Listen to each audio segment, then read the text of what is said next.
Welcome to Thou Shalt Not Suffer, the Witch Trial Podcast. I'm Josh Hutchinson. And I'm Sarah Jack. This is part 1 of our Connecticut Witch Trials 101 series.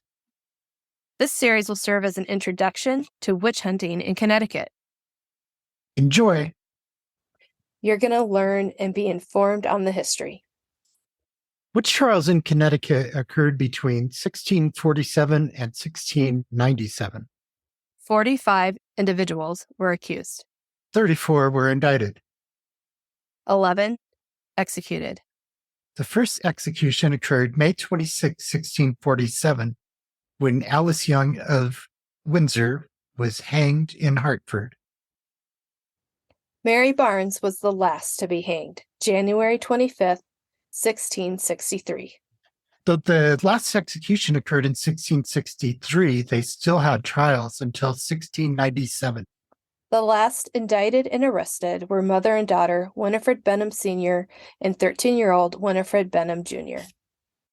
We'll bring you more on all of these individuals as the series goes on. We've carefully researched these episodes and going to share with you now the sources that we've been using in compiling this information. The Devil in the Shape of a Woman by Carol F. Carlson. Entertaining Satan by John Demos. The Devil's Dominion by Richard Godbeer. Witchcraft Myths in American Culture by Marion Gibson. Witch Hunting in 17th Century New England by David D. Hall. Before Salem by Richard S. Ross III. Detestable and Wicked Arts by Paul B. Moyer. Escaping Salem by Richard Godbeer. Prospero's America by Walter Woodward. Records of the Particular Court of Connecticut, 1639 to 1663. The Samuel Willis Papers. The Matthew Grant Diary. John Winthrop Sr.'s Journals, Volume 1. John Winthrop Sr.'s Journal, Volume 2. Between God and Satan. An article by Dr. Catherine Hermes and Beth Caruso. John Winthrop Jr.'s Medical Records. We'll have links to all of these in the show description. The facts that we talk about are from the primary sources. Yes, in each segment, we'll be presenting to you how we know what we know. A primary source is a record or writing from the era giving us details of the events. Yes, we'll be sharing a number of primary and secondary sources for you to do your own research. If you want to carry things further from what you hear in these episodes, we do recommend all of these books that we're using. These authors analyzed primary sources and interpreted what was happening in these colonies based on those. But it is young research and there's limited information. Maybe more information will reveal itself. That's what my hope is, that we find more records, that when you or any one of us take another look at some of these records, maybe we see it. Maybe we see something that wasn't noticed before. Do we want to give all the victims that name and the story that they deserve? We're still searching for the names of many of the women, like Goody Bassett.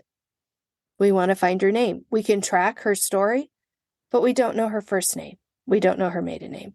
We want to know it.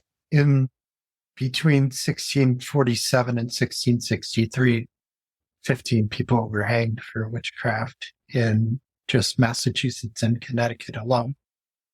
That's a really important fact. 15. 15, and 11 of them were hanged in Connecticut. So Connecticut was the deadliest state for witchcraft accusations. I want to emphasize that there were a lot of victims, especially. and say that this is substantive, this is meaty. There were a lot of people, and we're going to talk more about each one as time goes on. So don't worry that we're only giving your ancestor a brief gloss over. We will bring more detail to them. You don't have to remember every fact that you hear tonight. The transcript is available now, and we will be also converting this episode into a blog post. So you'll have access to the names again, and then we'll speak to them more over the next 2 months. And now we'd like to read for you a document called Grounds for Examination of a Witch, believed to have been written by Connecticut Deputy Governor William Jones. Grounds for Examination of a Witch. Number 1, notorious defamation by the common report of the people, a ground of suspicion. Second, ground for strict examination. If a fellow witch gave testimony on his examination or death, the such, a person is a witch, but this is not sufficient for conviction or condemnation. 3, if after cursing there followed death or at least mischief to the party. 4, if after quarreling or threatening a present mischief doth follow for the parties devilishly disposed after cursing do use threatenings, and that also is a great presumption against them. If the party suspected be the son or daughter, the servant or familiar friend, near neighbors, or old companion of a known or convicted witch, this also is a presumption, for witchcraft is an art that may be learned and conveyed from man to man, and oft it falleth out that a witch dying leaveth some of the aforesaid heirs of her witchcraft. 6, if the party suspected have the devil's mark, for it's thought, when the devil maketh this covenant with them, he always leaves his mark behind him to know them for his own. That is, if no evident reason in nature can be given for such mark. 7, lastly, if the party examined be unconstant and contrary to himself in his answers. This much for examination, which usually is by question and sometimes by torture upon strong and great presumption. The first person known to have been tried for witchcraft in Connecticut was Alice Young. We know this from 3 sources: John Winthrop Sr.'s journals, Matthew Grant's diary, and John Winthrop Jr.'s medical papers. John Winthrop Sr. wrote that one blank of Windsor arraigned and executed at Hartford for a witch. Matthew Grant, in his diary, wrote May 26, 47, Alice Young was hanged. Winthrop Jr. wrote on the back of a medical record of John Young, quote, his wife was hanged for a witch at Connecticut. One theory of why Alice was accused was this epidemic that went through Windsor in 47. So Since those entries are all we have to go on. those entries, and then looking at the records from Windsor, you can see that a lot of people died that year from some epidemic. Several Windsor residents were killed in the epidemic, including children of many prominent citizens. One who died was Priscilla Thornton. She was the daughter of a tanner named Thomas Thornton, who lived next door to John and Alice Young.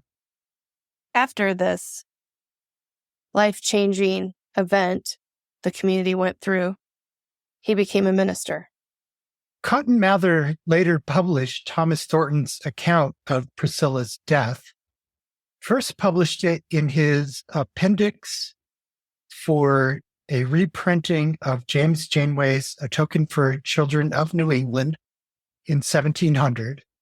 and then again in his own book, Magnalia Christi Americana, from 1648 through 1654, another 6 individuals were executed for witchcraft in Connecticut. They were Mary Johnson, Goodwife Bassett, Joan and John Carrington, Goodwife Knapp, and Lydia Gilbert. Mary Johnson of Wethersfield was observant, was accused of witchcraft in 1648, and was pressured by Reverend Samuel Stone to confess. When she eventually did, she said that she was discontented and asked a devil to come and do chores for her.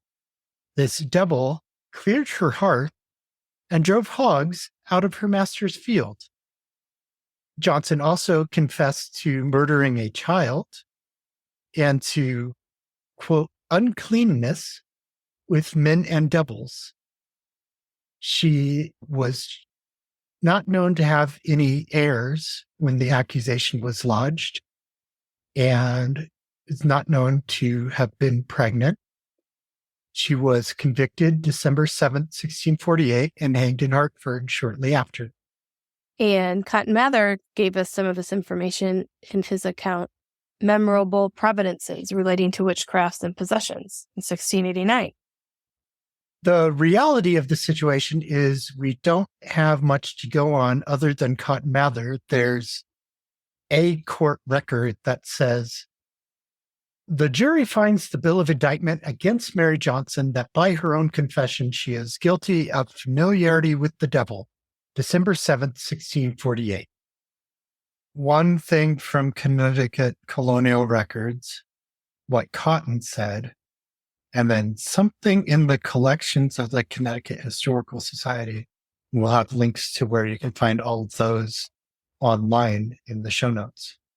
Now we're going to talk about the first couple that was arrested and hanged, Joan and John Carrington of Wethersfield. John Carrington came to Boston in 1635 with his wife Mary. Both were said to be 33 years old. They are next heard from in Wethersfield in 1643. Little is actually known about the trial. The indictment only states that the Carringtons had entertained familiarity with Satan, the great enemy of God and mankind, and by his help done works above the course of nature. It's in March of 1651 that he's convicted for works above the course of nature. This indictment's also in the collections of the Connecticut Historical Society. A particular court in Hartford upon the trial of John Carrington and his wife, 20th February 1650, which translates to 1651. Magistrates, Edward Hopkins, Esquire, Governor John Haynes, Esquire, Deputy Mr. Wells, Mr. Wolcott, Mr. Webster, Mr. Colick, Mr. Clerk. John Carrington, thou art indicted by the name of John Carrington of Wethersfield, carpenter, that not having the fear of God before thine eyes, thou hast entertained familiarity with Satan, the great enemy of God and mankind, and by his help hast done works above the course of nature, for which both according to the law of God and of the established law of this Commonwealth thou deservest to die. The jury finds this indictment against John Carrington, March 6, 1650-51. Joan Carrington, thou art indicted by the name of Joan Carrington, the wife of John Carrington, that not having the fear of God before thine eyes, thou hast entertained familiarity with Satan, the great enemy of God and mankind, and by his help hast done works above the course of nature, for which both according to the laws of God and the established law of this Commonwealth thou deservest to die. The jury finds this indictment against Joan Carrington, March 6, 1650-51. So that's how we know he's a carpenter. From what we can know by record, John likely had a son, John, with his first wife, Mary. We learn about that in Entertaining Satan. Joan had no sense. Goodwife Bassett of Stratford was tried and executed in 1651. We know a little about her, but we don't know her first name. Earlier, we talked about the definite connection that Thomas Thornton's family were neighbors of the John Young family. But there's also a possible connection to Bassett and her husband. Thomas arrived in Boston on the ship Christian in 1635. They settled in Dorchester, Massachusetts, while Thomas Thornton lived there. Then the Bassetts lived in Windsor at the same time as the Thorntons. In 1650, Thomas Thornton moved his family to Stratford. So did the Bassetts. Thornton was elected Stratford's deputy to the General Court in 1651, the year Bassett was hanged. We know about Goody Bassett's execution largely through a subsequent lawsuit where Mary Staples claimed to have been defamed as a witch through a chain of events that began with the execution of Goody Bassett and led to the execution of Goody Knapp and the suspicion of Mary Staples. And this is not the last that we'll hear about Goody Knapp or Mary Staples. We have some specific statements on trial record. Quote, the governor, Mr. Culloch, and Mr. Clark are desired to go down to Stratford to keep court upon the trial of Goody Bassett for her life. And if the governor cannot go, then Mr. Wells is to go in his room. May 15th, 1651. In the Mary Staples defamation suit, Lucy Pell's testimony says, Goodwife Bassett, when she was condemned, said there was another witch in Fairfield that held her head full high. You can find out more about Goody Bassett and her connection with Thornton in Between God and Satan by friends of the show, Dr. Catherine Hermes and Beth Caruso. Nobody has pinpointed Goodwife Bassett's first name. Here's a little more on Goody Knapp of Fairfield. Was her head held high? She was executed in 1653. The information found is in the Mary Staples defamation suit. The reason Mary Staples herself was accused of witchcraft was that following the execution of Goodwife Knapp, Staples disputed the presence of teats on Goodwife Knapp's body. Roger Ludlow then claimed that Goodwife Knapp had told him that Mary Staples was a witch before she had been killed. The evidence indicates that Knapp actually remained silent throughout the proceedings, despite the pressure to confess and name names. We know about this due to the New Haven town records. Lydia Gilbert of Windsor was executed in 1654. She was blamed for the misfiring of a gun during a militia exercise, which killed Henry Stiles. She was indicted 3 years after the fatal accident. That indictment was November 25th, 1654. How do we know what we know about Lydia Gilbert? We've read of her in several books, and those books trace their information to the collections of the Connecticut Historical Society and the History of Ancient Windsor by Henry R. Stiles. We'll have links to those.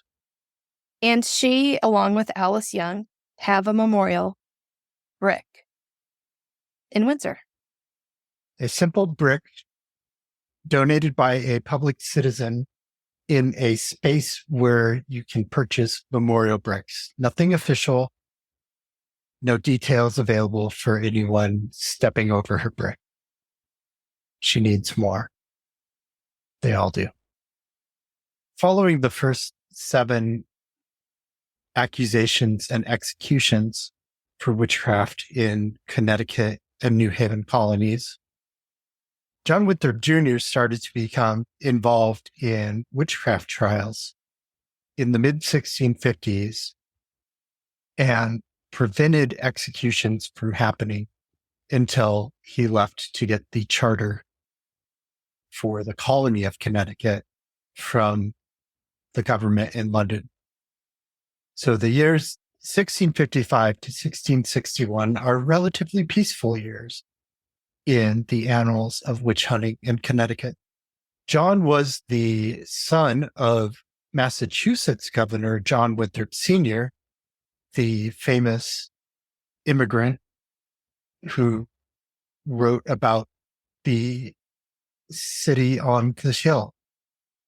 His expertise was in medicine, alchemy, science, and skepticism.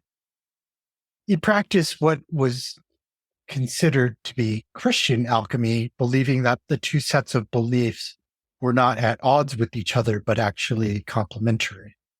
He was first involved in a witchcraft case in 1655. Once he got involved, there were no more executions for a while. But there were still accusations and trials. Elizabeth Godman of New Haven was brought to court on witchcraft accusations in 1653 and 1655, but was not executed. In 1653, the court told her to behave herself and mind her own business. In 1655, she was examined August 7th, released from jail September 4th, but ordered to return to court in October, which she did on October 17th. Again, she was warned to behave, and this time she was ordered to pay a 50-pound bond for her good behavior, which she paid on January 1st, 1656. John Winthrop Jr. may have had influence over this case. A man wrote to Winthrop Jr. about efforts to identify the disease affecting Mary Bishop, Elizabeth Brewster, and Margaret Lamberton. Goodwife Bailey and Nicholas Bailey of New Haven were banished for witchcraft in 1655. They were told to leave on July 3rd, but they dragged their feet and got called to court again August 7th, September 4th, and October 2nd. The first two of those dates, August 7th and September 4th, they were in court with Elizabeth Godman. After the last of their courtroom visits, they moved from the New Haven colony to the Connecticut colony. John Winthrop Jr. was the governor of Connecticut colony from 1657 to 1658 and 1659 through 1676. William Meeker of New Haven sued Thomas Mulliner for slander in 1657 and won. Meeker was accused of bewitching Mulliner's hogs. Elizabeth Garlick, accused. East Hampton, 1658. Winthrop's first official witch trial role. Garlick was accused of bewitching Betty Howell to death. Betty was daughter of Lyon Gardner, leading citizen of the town. In May 1658, Elizabeth Garlick was the first person acquitted of witchcraft in Connecticut. In 1659, an unknown person of Saybrook was indicted for witchcraft. Goodwife Palmer, likely Catherine Palmer of Wethersfield, found herself in court and in accusations on several dates. She was first arrested for witchcraft in 1648, following a complaint by John Robbins. In 1648, John Robbins complained about her for some reason, and she went to court. In 1660, the Robbins family got sick. Actually, late 1659 into early 1660, Mrs. Robbins, their son, and then John Robbins all died in a few months. And John had allegedly, according to their daughter, written out a complaint against Catherine Palmer, outlining his suspicions of her before he died. So this is the second time that he's accusing her of causing their problems. But the daughter admitted that the note that he wrote could not be found. It came back up in 1662 because Rebecca Greensmith said, oh yeah, Goody Palmer is one of these people that attends Christmas parties with us. So after 1662, she leaves to Newport, Rhode Island with her husband, Henry. Most likely they did. In 1667, in Connecticut, there was another complaint against her for witchcraft, along with Catherine Harrison. But she was in Rhode Island, so nothing happened to her. Palmer, that is. And then in 1672, in Newport, Rhode Island, that Henry Palmer, who may be the same Henry Palmer, sued someone for defamation against his wife.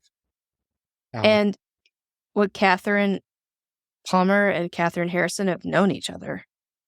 Yes. They were both seen at the bedside of John Robbins in 1660.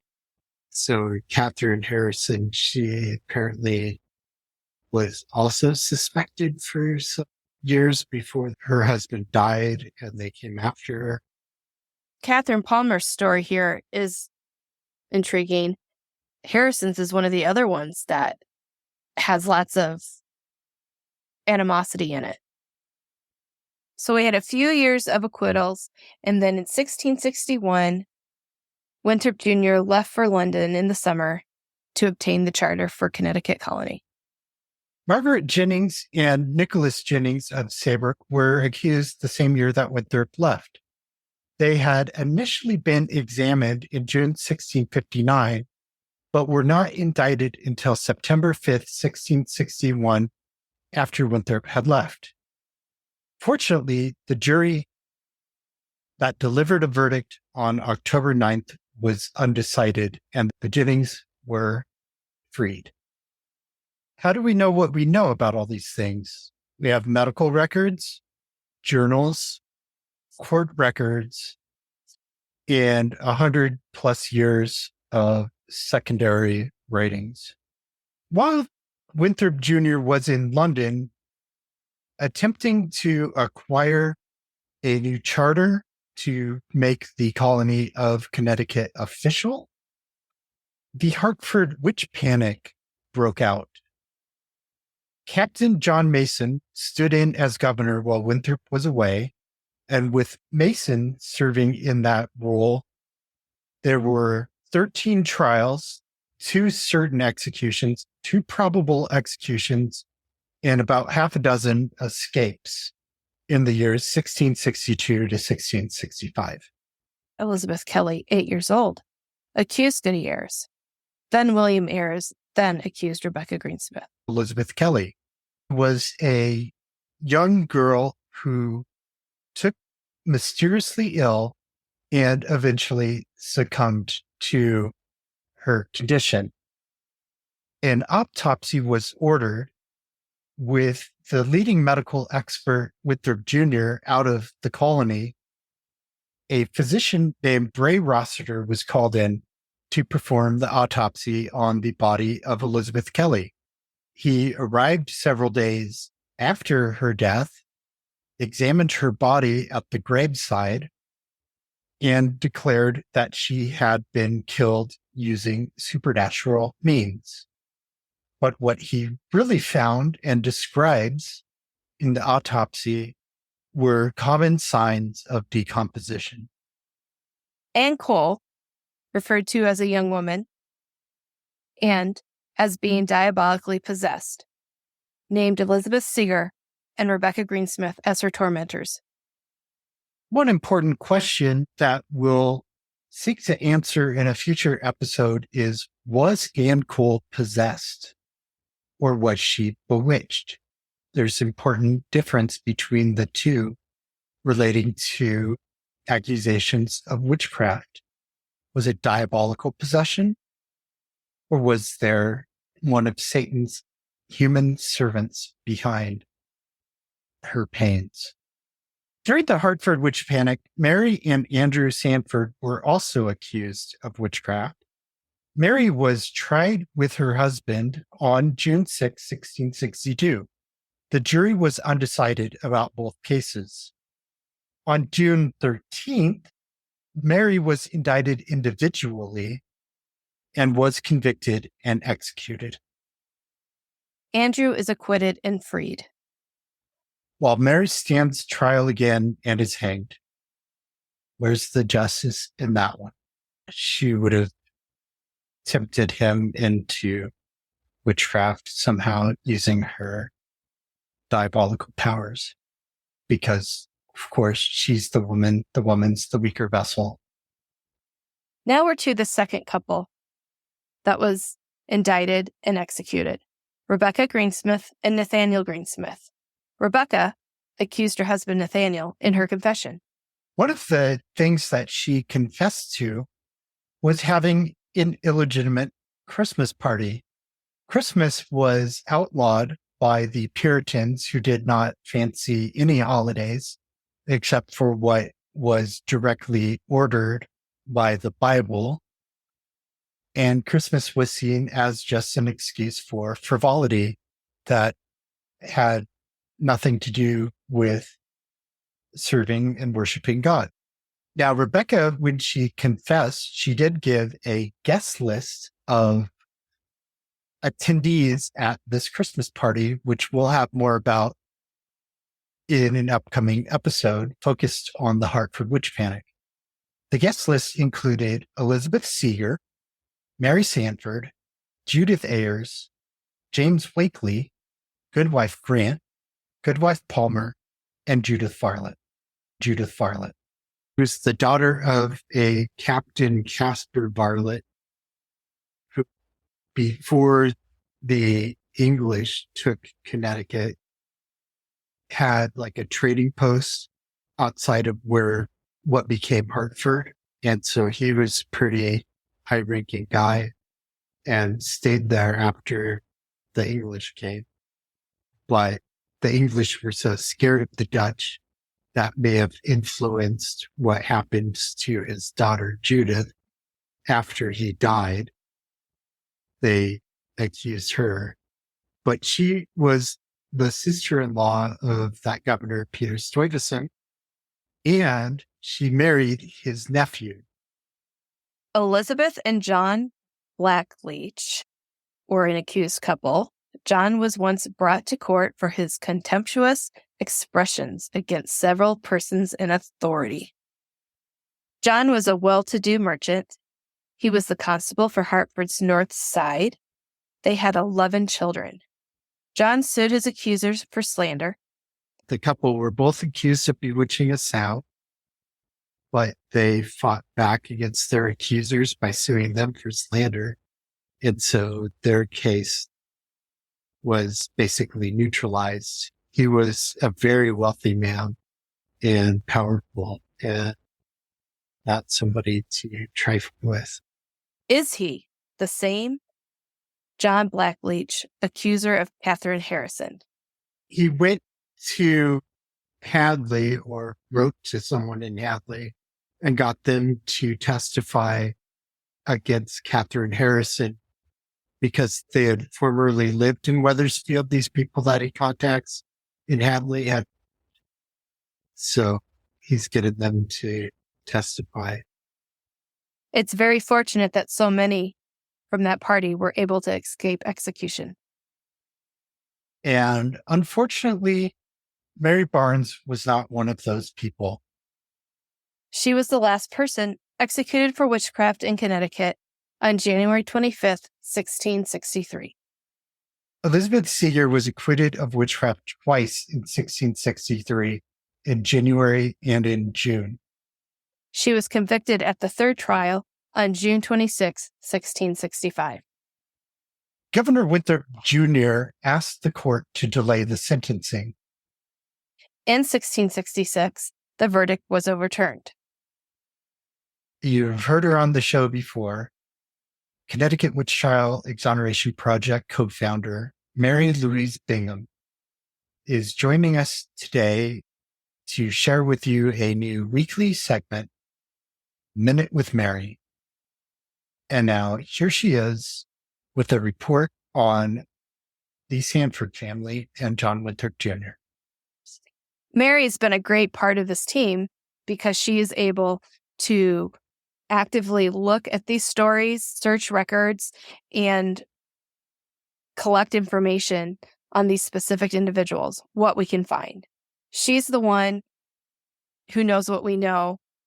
Mary goes back to the primary sources and often uses sources that aren't cited in the major books about the Connecticut witch trials or New England witch trials in general. It brings us some wonderful information. You're going to really enjoy what she has to share about John Winthrop Jr. and these patients that he was treating. And I would like to note, you've heard us ask for letters to legislators on behalf of the exoneration efforts. Mary was the first. She's the first one that reached out to legislators by letters. Without further ado, here's Mary. Mary Sanford was about 33 years old when she first received medical treatment from John Winthrop Jr. in early March of 1656-57. After having the opportunity to decipher this document, which does not exist in its entirety on microfilm, this document is at the Massachusetts Historical Society and is part of John Winthrop Jr.'s medical journals. I discovered that Mary was treated with rock salt, iron ore, and saltpeter. Mary's condition was extremely painful and too graphic to detail here. However, his treatment with at least these 3 medicines would probably have cleansed her internally, easing a nasty skin condition while reducing inflammation. John Winthrop Jr. also treated at least 4 of the 5 Sanford children between January 1656 and 57 and April of 1659. These records prove that Governor Winthrop knew this family intimately.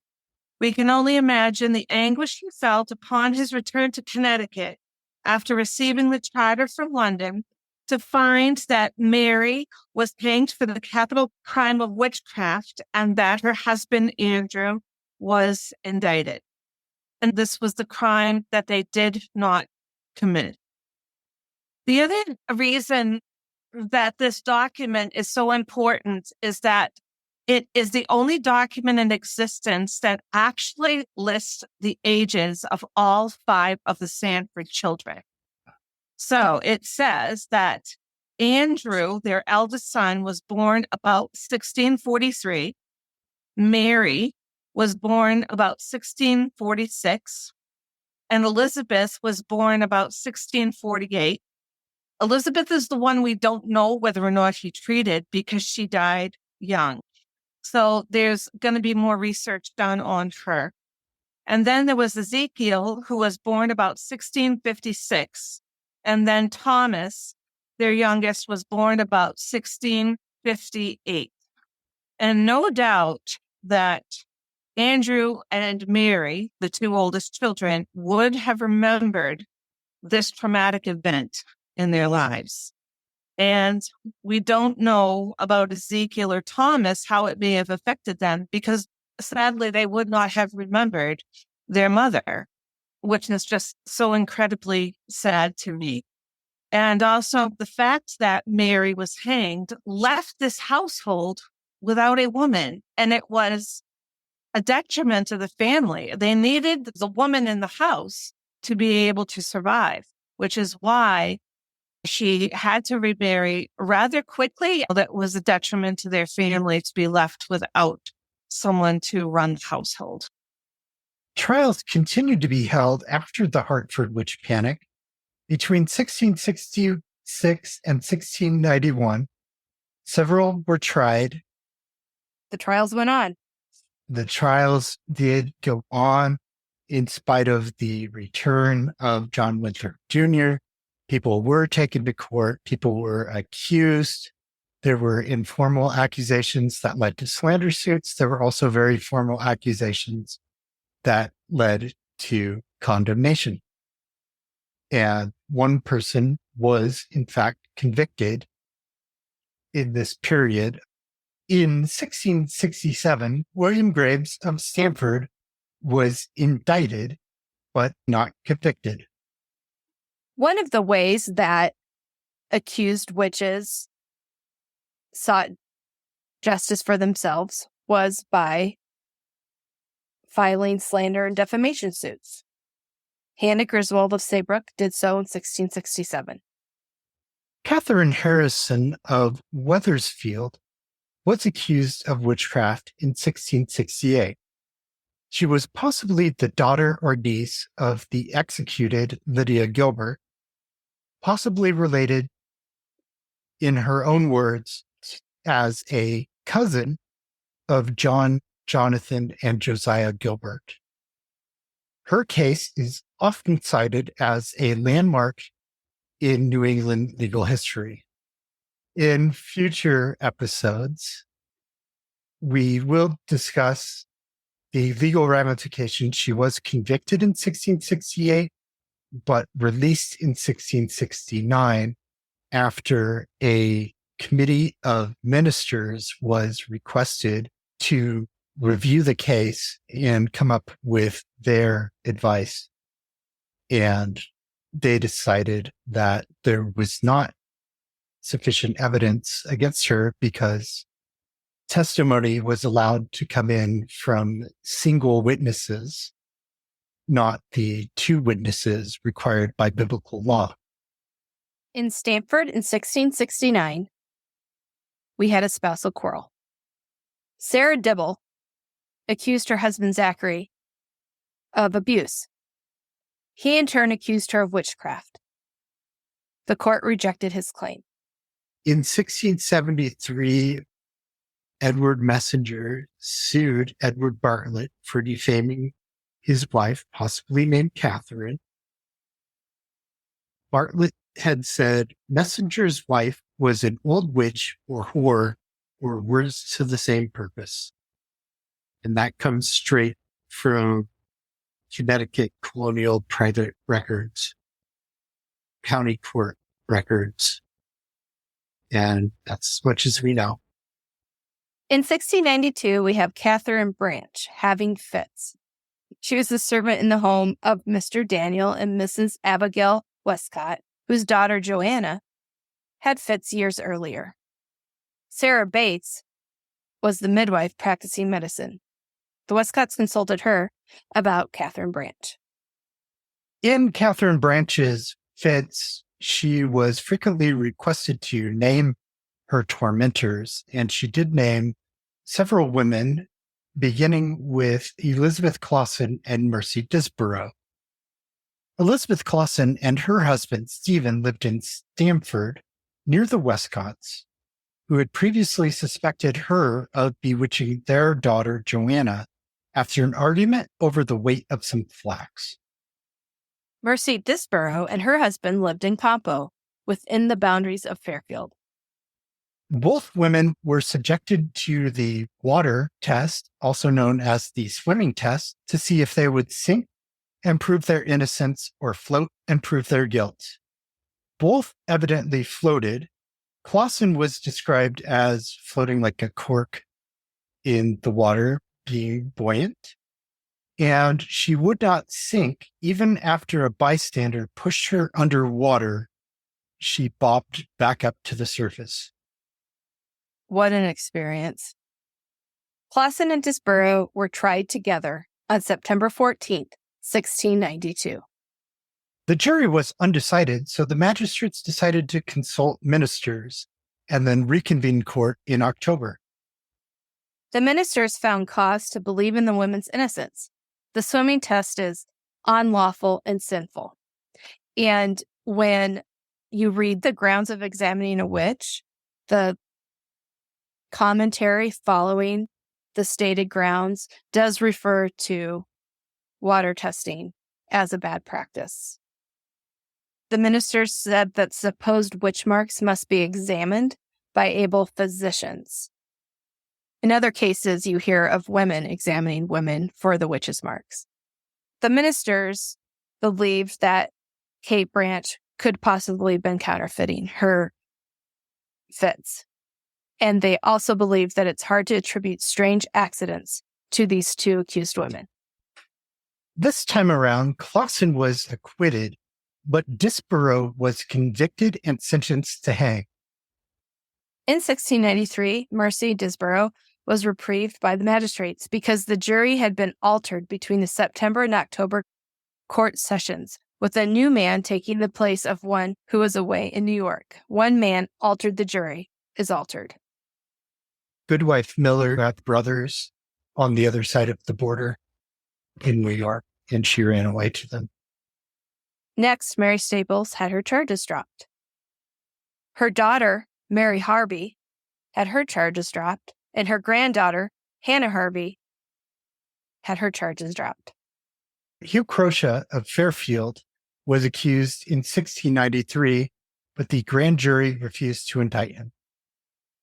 And now we turn our attention to the final two trials, those of Winifred Bingham Sr. and Winifred Bingham Jr. in 1697. These final trials are my family connection. Winifred King Bingham Sr. was the first to have been accused out of this pair. She was first accused in 1692, brought back in 1693, and then brought back a third time in 1697. Her mother was Mary King Hale, an accused witch in Boston. Winifred Bingham Jr., who was 13 years old in 1697, was also accused. Winifred Bingham Sr.'s mother and daughter were both accused of witchcraft, as well as she, making 3 generations of women to face these charges. They survived. They uprooted from the town they helped found, Wallingford, Connecticut, and fled to Staten Island. Right now, in the town of Wallingford, there's no plaque or recognition of her or her daughter, but you can find them on a beer label. Yes, they do still have a legacy and are remembered, but only vaguely, by residents of their town of Wallingford. You can go to town and get a beer called the Witch of Wallingford Ale. Even though the final trial occurred in 1697, there were still accusations made in the 18th century. Sarah Clother and Goodwife Brown, accused by Bethia Taylor of Colchester, 1713. Sarah Spencer was accused by Elizabeth Ackley in 1724. In that case, the court considered subjecting Ackley to a sanity test.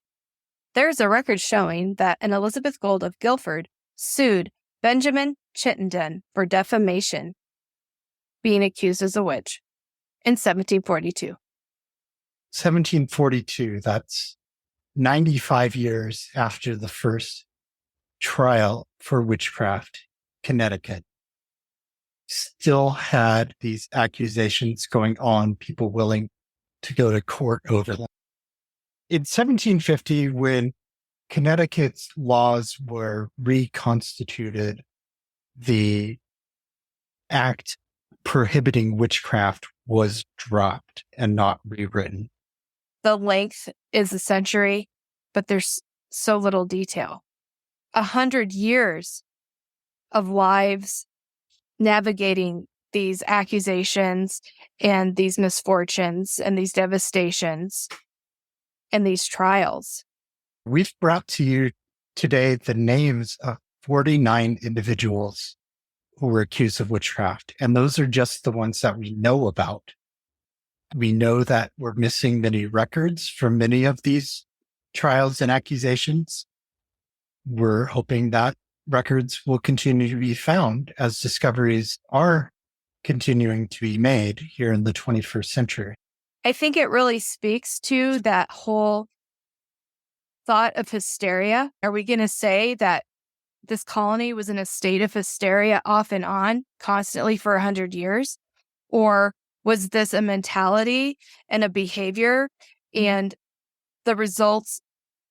It really puts the Salem notoriety in perspective. Some of this overlaps. It just shows a continuation of people getting pulled in and accused of covenanting with the devil over and over. Yes. And if you were to remove the Salem witch trials from the equation, Connecticut had far more witchcraft accusations, trials, and executions than any other colony, including Massachusetts. Connecticut from 1647 to 1663 was by far the deadliest colony for witchcraft accusations. And it's really thanks to people like Reverend Gershom Bulkley and Governor John Winthrop Jr., who made efforts to bring the witch trials to a stop, bring the killings to a stop. When you think back to that era, this was like everyday life. This was happening annually. Your neighbor, your relative, somebody you knew, maybe you're in court accusing. It was just a commonplace behavior. And yet we're just starting to understand what it was all about. What was the crime? Who was accused? Why were they accused? Who was all involved? How were they executed? It's just amazing to me that it was woven so much into the fabric of the history, and we're just now getting a look at it. Yes. And it's easy to dismiss witch trials as early modern superstition.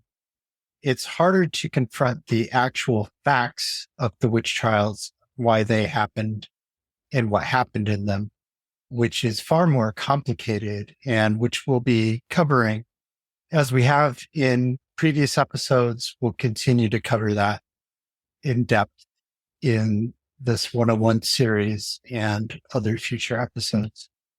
Take a look at the bibliography now, order some of these books and start reading. You'll have a lot to think about and you'll have a better concept and be ready to have conversations with your circle of influence. And now I'd like to talk to you about the efforts to clear the names of those accused of witchcraft in Connecticut. Exoneration efforts began back in 2005 when state historian Walter Woodward gave a presentation about the Connecticut witch trials. A number of people in the audience banded together to press for getting their names cleared. After the group that formed in 2005 began to operate, a friend of the show, Tony Grigo, was involved and wrote to the government in England, to the Queen, asking her to pardon those who were convicted of witchcraft and executed in Connecticut, as Connecticut was a British colony at the time. The Queen's office explained that they couldn't grant pardons because they would need to reopen all the cases, and there just aren't enough details existing in court records of those cases to do that. So the group connected with the Connecticut General Assembly and was able to get a resolution proposed in 2008. Unfortunately, this resolution to exonerate those accused, not pardon, but exonerate those accused, did not make it out of committee in 2008. It was brought up again the following year and again did not get out of committee. Time passed. Tony did not forget. Descendants did not forget. In 2016, Beth Crusoe was doing an author talk on her book, One of Windsor. Tony went to meet her, and they decided to collaborate and renew efforts to educate on the witch trials and to find a path to memorialization and clearing their names. They created the CT Witch Memorial Facebook page, where they have reported their research findings and commemorated what they know of those who were the victims. In 2017, the CT Witch Memorial Group proposed a resolution in the town of Windsor to exonerate Alice Young and Lydia Gilbert, the two victims from Windsor who were hanged. That resolution passed the town council by a vote of 9-0 unanimously and was quickly signed by the mayor into law. And you can see a copy of it at the Windsor Town Hall and another copy at the Windsor Historical Society. And we'll also share that image on our social media. By the 375th anniversary of Alice Young's execution, which was May 26, 2022, many individuals were asking and looking for the leadership of the state of Connecticut to start acknowledging this history, acknowledging Alice.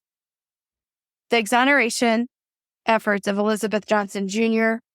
pushed it to a friendly boil, and several people came together to create the Connecticut Witch Trial Exoneration Project.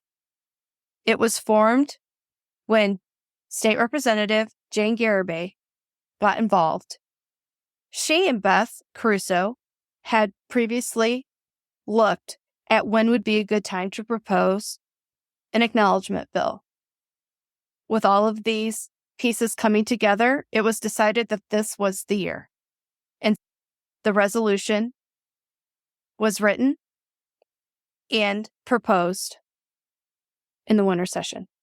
The Connecticut Witch Trial Exoneration Project was co-founded by Mary Louise Bingham, Sarah Jack, Tony Grigo, Beth Caruso, and Josh Hutchinson, but has been contributed to by dozens of descendants as well as others interested in seeing justice for these victims, including historians.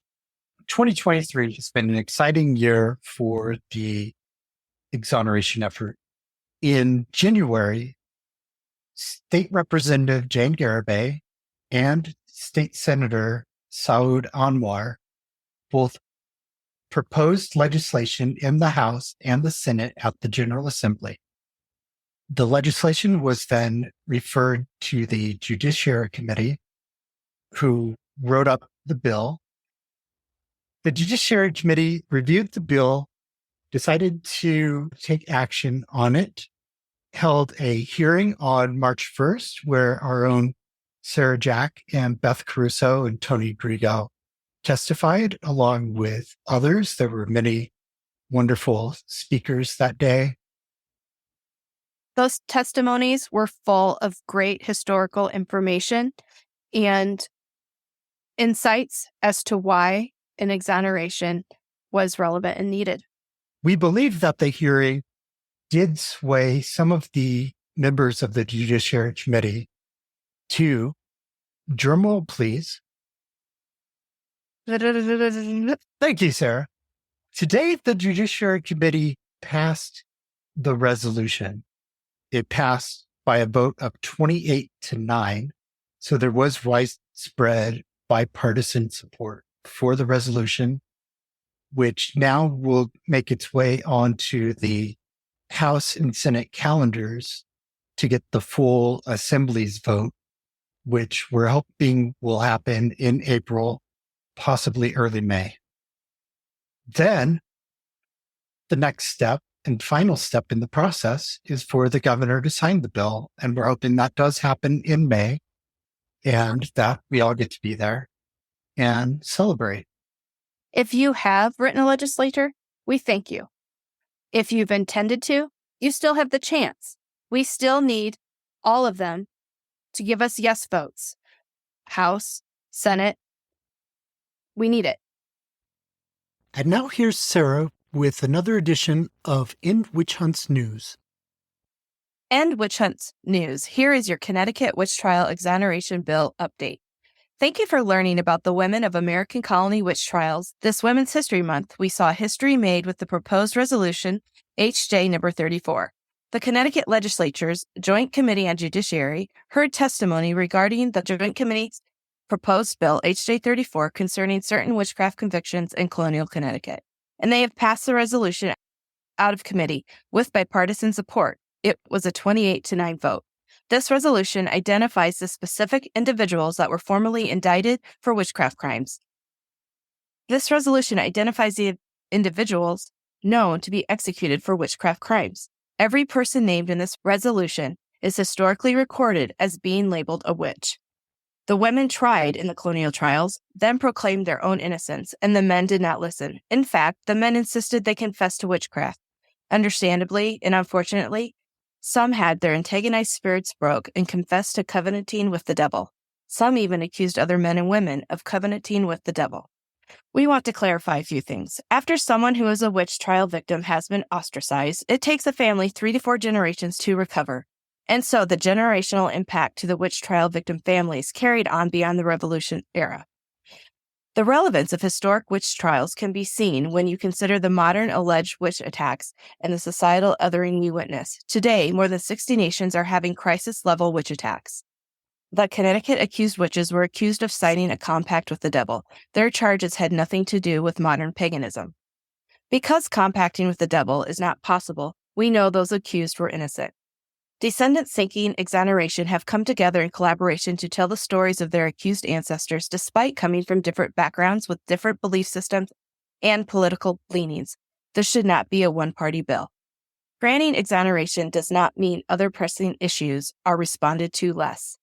Let's not avoid facing historical wrongs any longer. Correcting the historical record, like exonerating innocent victims of witch trials, is the right thing to do. Today, I heard Lieutenant Governor Susan Biswick state that she would like to see this and the other historical wrongs made right. She's willing to take the time to make things right. What we want is collaboration, not a pardon, an exoneration because they were innocent. No reparations.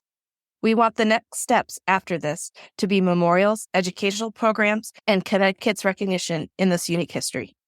This Women's History Month, we have proclaimed their innocence, but has this message found a more receptive audience? Overall, that appears to be the case. We are encouraged to see legislators vote on the proposed bill. We are having record podcast episode downloads, and we are seeing the known facts reported more accurately by the media and likewise the public. On Monday, March 27th, the Joint Committee on Judiciary passed HJ number 34, resolution concerning certain witchcraft convictions in colonial Connecticut. We thank the committee for coming together and taking this step. HJ 34 is a resolution to clear the names of the innocent witch trial victims for descendants and everyone and anyone who cares about injustice now. The resolution has been submitted to the Legislative Commissioner's Office, and we anticipate the House and Senate will soon add the resolution to their calendars. We encourage the General Assembly to vote yes, and we urge Governor Lamont to sign. Lieutenant Governor Susan Biswick is working with State Representative Jane Garibay and Senator Saud Anwar to raise awareness to the importance of voting on and passing this bill in the General Assembly. We must keep communicating. Will you take time today to write to a member of the House and Senate asking them to recognize the relevance of exonerating Connecticut witch trial victims? You can do this whether you are a Connecticut resident or anywhere else in the world. You should do it from right where you are.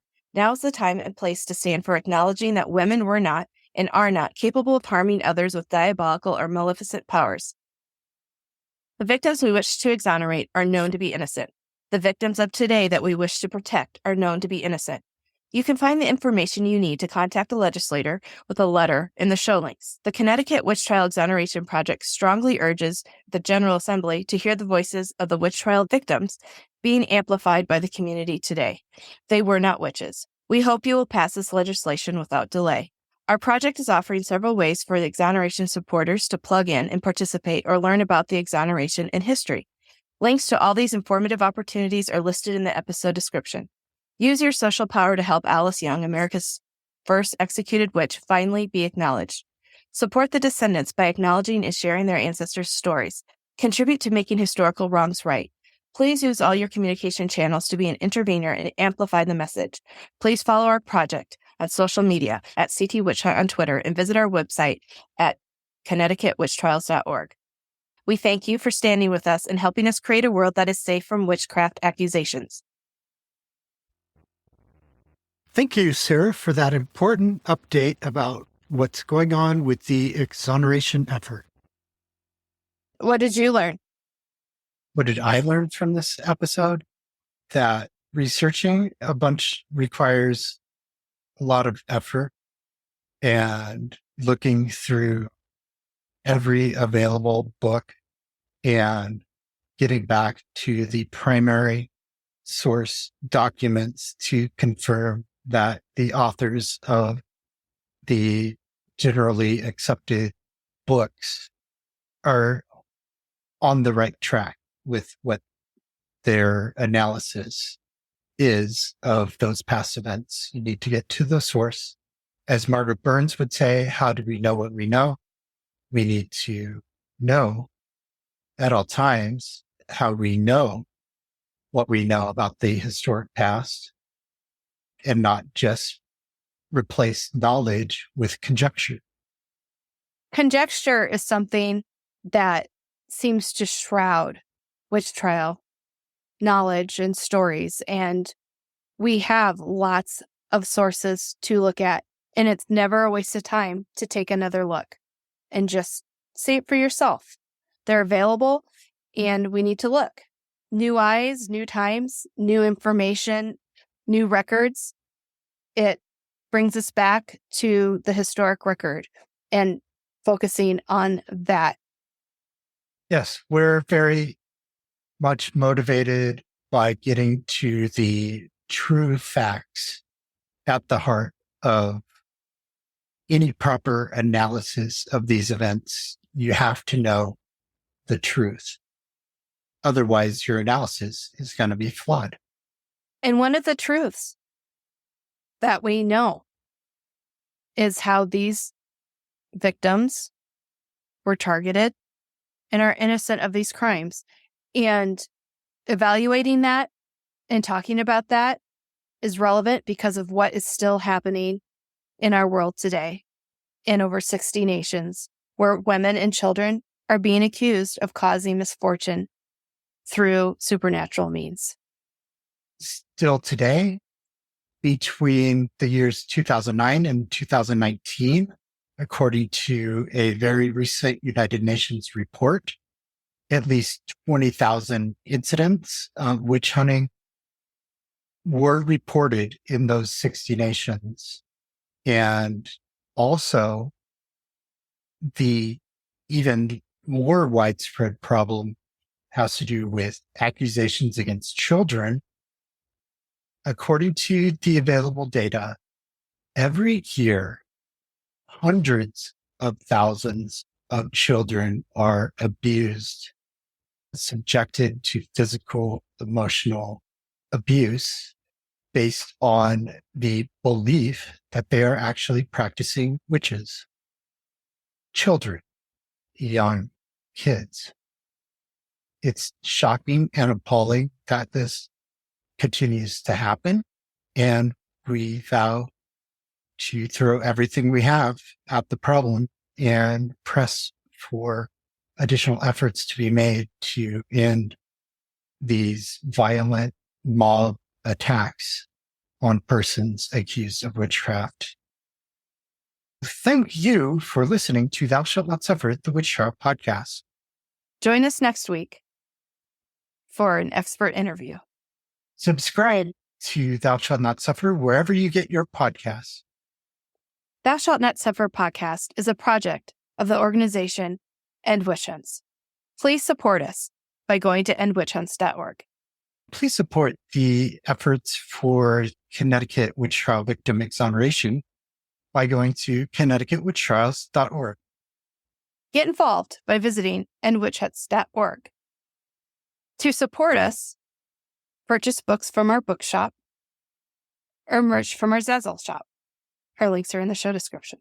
Continue to follow us on social media, on Twitter at CT Witch Hunt and at Thou Podcast. Share us with your circle of influence. And remember to tell all your friends, family, acquaintances, neighbors, and childhood friends about Thou Shalt Not Suffer, the Witch Trial Podcast. Have a great today and a beautiful tomorrow.